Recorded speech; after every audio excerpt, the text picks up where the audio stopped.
of his servants and forgives all sins. Story 22. One saint relates that he was once traveling towards Mecca with a caravan. An elderly lady was seen walking in front of the caravan. I thought that she did this for fear that the caravan may move off and leave her. I had a few dirhams which I intended to give her. I went to her and gave her the money and said, "Take this.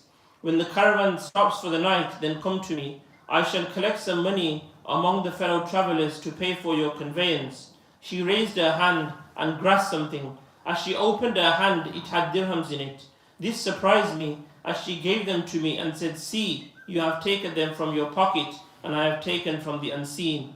Later again, I saw her where she held onto the cloth of the Kaaba, reciting these lines: "Besides thee, O beloved of hearts, there is none. Have mercy on them that visit thee on this day. My patience is ending, and my longing for you grows more, while this heart refuses to love another save thee. For thou art the object of all my thoughts and desires. Thou art the goal of my life.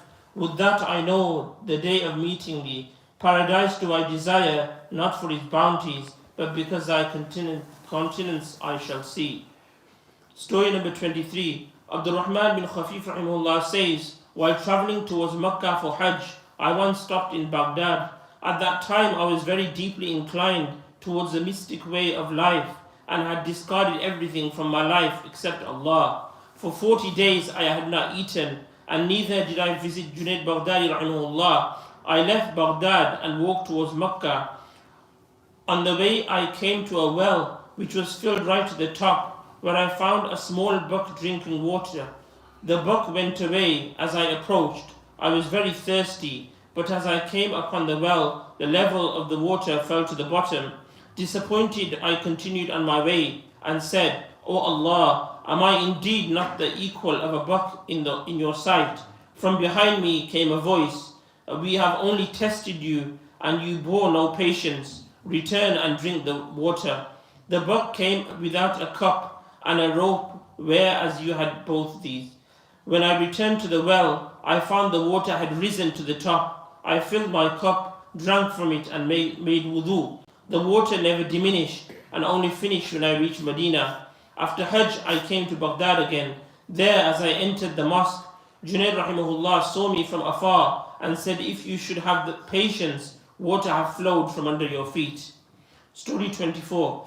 Another saint relates that while he was traveling in an uninhabited area, he met a fakir wandering about bareheaded and barefoot. He was dressed in two worn clothes, a lungi and a top covering. He had no food with him. The saint said to himself, if only he had with him a bowl or a cup and a rope, it would have been so much better, because when he needed water, he could have drawn from a well in order to perform wudu and for other needs. The saint says, I went with him. It became very hot, and I said to the fakir, if you throw that cloth which hangs over your shoulders and your head, it would be better, because then you will be protected from the heat of the sun. He did not reply and continued walking in silence. After a while I said to him, it is so hot, yet you walk without shoes. If you will only accept my advice, then put on my shoes to protect yourself, and I shall walk barefoot for a while, and you can do so again. Then he said, you are indeed very talkative. Did you not study hadith? I said, yes, I did. He said, did you not read that Rasulullah sallallahu alaihi wasallam said that of the beauties of a person's Islam is that he leaves aside that which does not concern him? Having said this, he remained quiet and he walked along in silence. He walked along the sea. In the meantime, I felt very thirsty. He turned to me and asked, are you thirsty? I said, no, and we walked on. Thirst almost killed me. He asked again, are you thirsty? I replied, yes, I am thirsty, but what can you do about it? Thereafter, he took upon a bowl from my head and walked into the sea. He filled it with water and gave it to me to drink. It surprised me very much when I drank it to find that the water was sweet than the water of the river Nile, and clearer, with a little trace of grass in it. To myself I said in my heart that this must be a great saint. Now I shall say nothing more. When we reached our destination, I shall ask him to take me with him. The moments these thoughts passed through my mind, he looked at me and said,